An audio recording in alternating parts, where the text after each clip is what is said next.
بسم اللہ الرحمن الرحیم۔ السلام علیکم۔ آج کی ناول ہے دلہن۔ قسط نمبر 1۔ وہ دلہن کے روپ میں نہ جانے کب سے خوفزدہ بیٹھی ہوئی تھی۔ کچھ دیر قبل ہی اس کا نکاح ایک ایسے شخص سے ہوا تھا جسے وہ جانتی بھی نہیں تھی اور اس نے کبھی اس کو دیکھا بھی نہیں تھا۔ دیکھنا تو دور کی بات ہے، اسے تو اس کا نام بھی نکاح کے وقت معلوم ہوا جب قاضی نے اس سے اس کی رائے پوچھی تھی۔ وہ اس گھر میں آ تو گئی تھی، لیکن اب اس کے ساتھ آگے کیا سلوک ہونے والا تھا یہ خدا ہی جانتا تھا۔ وہ تو بس اتنا جانتی تھی کہ کچھ اچھا نہیں ہونے والا۔ وہ اپنے سوتیلے بھائی کے خون بہا میں آج ایک انجان شخص کے نکاح میں آئی تھی۔ سوتیلی ماں نے اسے اپنے بیٹے کی جان بچانے کے لیے روایتوں کی بھیٹ چڑھا دیا تھا۔ ماں تو سوتیلی تھی، لیکن باپ تو سگا تھا۔ دکھ تو اسے اپنے سگے باپ سے پہنچا تھا، حالانکہ کہ باپ نے دوسری شادی کے بعد اس کے سر پر کبھی شفقت کا ہاتھ نہیں رکھا تھا، لیکن پھر بھی اسے اپنے والد سے اس ظلم کی توقع نہ تھی۔ وہ پڑھی لکھی تھی، اس نے BA کیا تھا، لیکن یہ تعلیم بھی اسے نہ بچا سکی۔ وہ اپنی سوچوں میں مستغرق کہ ایک دم دھڑام سے دروازہ کھلا۔ شامل اندر داخل ہوا۔ شامل نے اپنے گلے میں پہنا ہوا پھولوں کا ہار بے دردی سے نوچ پھینکا تو وہ دیکھ کر مزید خوفزدہ ہو گئی۔ شامل چلتا ہوا اس کے قریب آیا اور اسے بازو سے پکڑ کر اٹھایا۔ کس نے تمہیں میرے کمرے میں بٹھا دیا؟ نکلو یہاں سے، میں تمہیں اپنی نظروں کے سامنے برداشت نہیں کر سکتا۔ تم میرے بھائی کے قاتل کی بہن ہے۔ شامل غصے سے دھاڑا اور اسے بازو سے کھینچ کر دروازے تک لایا۔ وہ بیچاری اپنی بے بسی پر ماتم کناں تھی۔ اس نے دکھ اور کرب کے ساتھ ایک نظر اپنے شوہر پر ڈالی۔ شامل سفید رنگ کے سوٹ میں سیاہ رنگ کا واسکٹ پہنے بہت ہی وجیح نظر آ رہا تھا، لیکن اس وقت غصے سے بھرا ہوا تھا۔ شامل نے اسے باہر برآمدے میں پٹخ دیا۔ نیچے مٹی تھی، وہ مٹی میں گر گئی۔ شامل، یہ کیا طریقہ ہے؟ اس کی ماں ساجدہ نے کہا، جو کہ باہر عورتوں کے ساتھ بیٹھی ہوئی تھی۔ اماں، آپ نے اسے میرے کمرے میں کیوں بٹھا دیا؟ میں اس کی شکل تک دیکھنا نہیں چاہتا، شامل نے غصے سے اپنی ماں سے کہا۔ وہاں پر موجود عورتوں نے دلہن کی شکل کی طرف دیکھا، جو اپنی بڑی بڑی آنکھوں سے حیرت کے ساتھ سب کو دیکھ رہی تھی۔ اپنی جھیل سی آنکھوں اور مڑی ہوئی گھنی پلکوں کے ساتھ وہ سب کو حیرت سے دیکھ رہی تھی۔ وہ حسن کے تمام ہتھیاروں سے لیس تھی۔ دھکا دینے کی وجہ سے اس کے سیاہ بال جوڑے سے کھل کر شانوں پر بکھر گئے تھے۔ اس کا دوپٹہ تو دروازے میں ہی اٹک کر اس کے سر سے اتر چکا تھا۔ اماں، میں نے ابا سے کہا تھا مجھے قاتل کی بہن قاتل نہیں چاہیے، لیکن میری کسی نے نہیں سنی، شامل بولا۔ بیٹا، یہ ہمارا نہیں، سرداروں کا فیصلہ تھا، اور سرداروں کا فیصلہ ہمیں ہر حال میں ماننا ہی تھا، ساجدہ نے کہا۔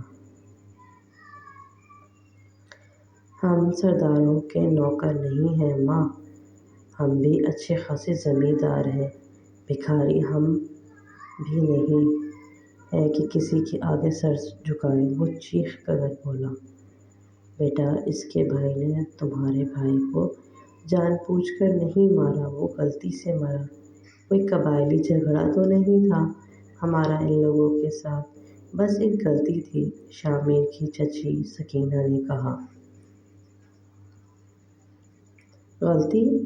اس کے بھائی نے میرے بھائی کے سر پر اتنی زور سے ڈنڈا مارا کہ وہ اسی وقت جاں بحق ہو گیا، اور آپ کہہ رہی ہیں یہ غلطی ہے؟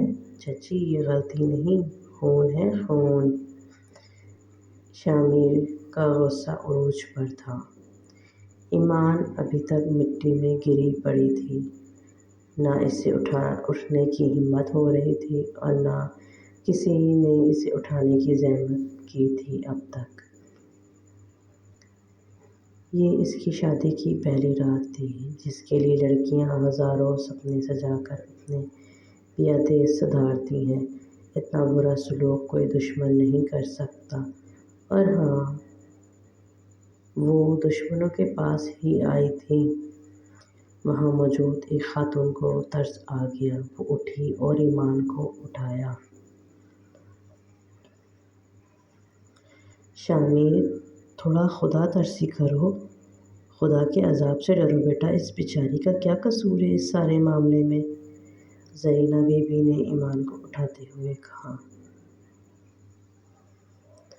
بس کر دیں زرینہ چچی، اگر آپ کا اپنا بیٹا اس طرح مارا گیا ہوتا تو آپ ایسا نہ کہتی، شامر کہتا ہوا باہر نکل گیا۔ زرینہ نے ایمان کو دوسرے کمرے میں چارپائی پر بٹھا دیا۔ دیکھو بیٹا، ابھی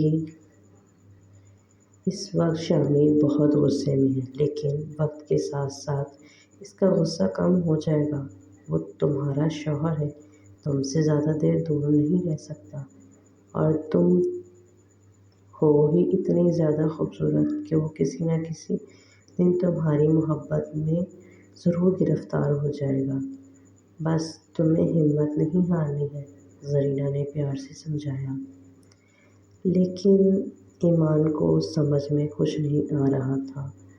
وہ تو خوف سے اس قدر کانپ رہی تھی کہ اسے کوئی ہوش ہی نہیں تھا۔ زرینہ اسے کمرے میں بٹھا کر چلی گئی۔ اسے کسی نے پانی اور کھانے تک کا نہ پوچھا تھا۔ اس کا گلا خشک ہو رہا تھا، اسے پانی کی اشد ضرورت تھی۔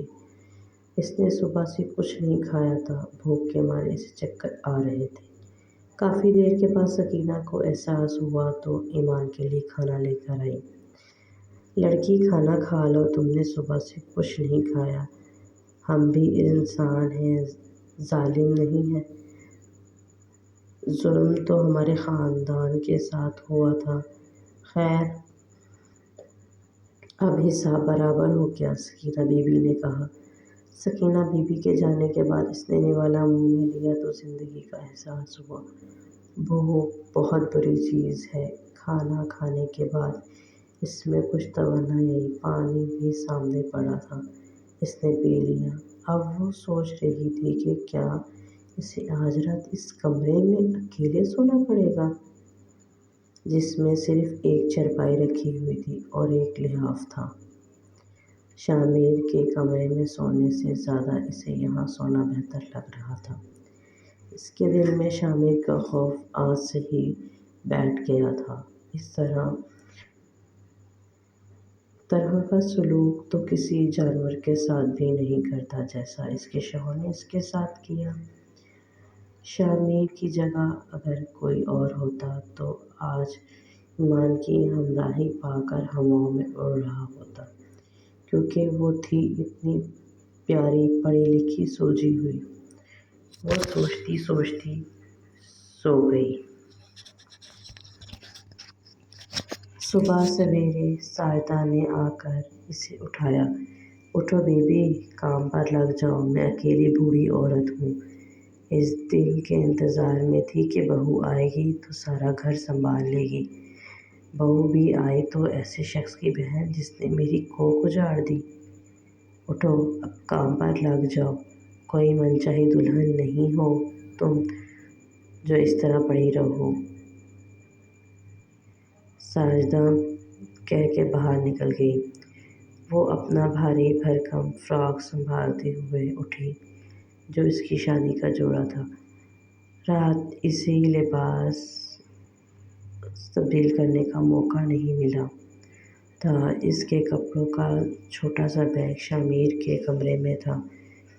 اب اسے ہر حال میں یہ لباس تبدیل کرنا تھا کیونکہ اس بھاری بھرکم جوڑے کے ساتھ وہ کام نہیں کر سکتی تھی، اور اس کام کے لیے اسے شامیر کے کمرے میں جانا تھا۔ وہ یقیناً اس وقت سو رہا ہوگا۔ ایمان بے حد خوف زدہ تھی۔ وہ اٹھی اور آرام سے اس کے کمرے کا دروازہ کھولا۔ کمرے میں اندھیرا تھا۔ تھوڑی دیر بعد کھڑکی سے آنے والی ہلکی سی روشنی سے بیگ نظر آ گیا۔ شامیر بیڈ پر سو رہا تھا۔ وہ آرام سے چلتی ہوئی بیگ تک آئی۔ اس کی پوری کوشش یہی تھی کہ شامیر کی نیند خراب نہ ہو۔ اگر وہ جاگ گیا تو ایمان کی شامت آ جانی تھی۔ اس نے آرام سے بیگ اٹھایا اور کمرے سے باہر آ گئی۔ دل میں شکر ادا کیا کہ شامیر کی نیند خراب نہیں ہوئی تھی۔ وہ بیگ اٹھا کر واپس اسی کمرے میں چلی آئی جہاں اس نے رات بتائی تھی۔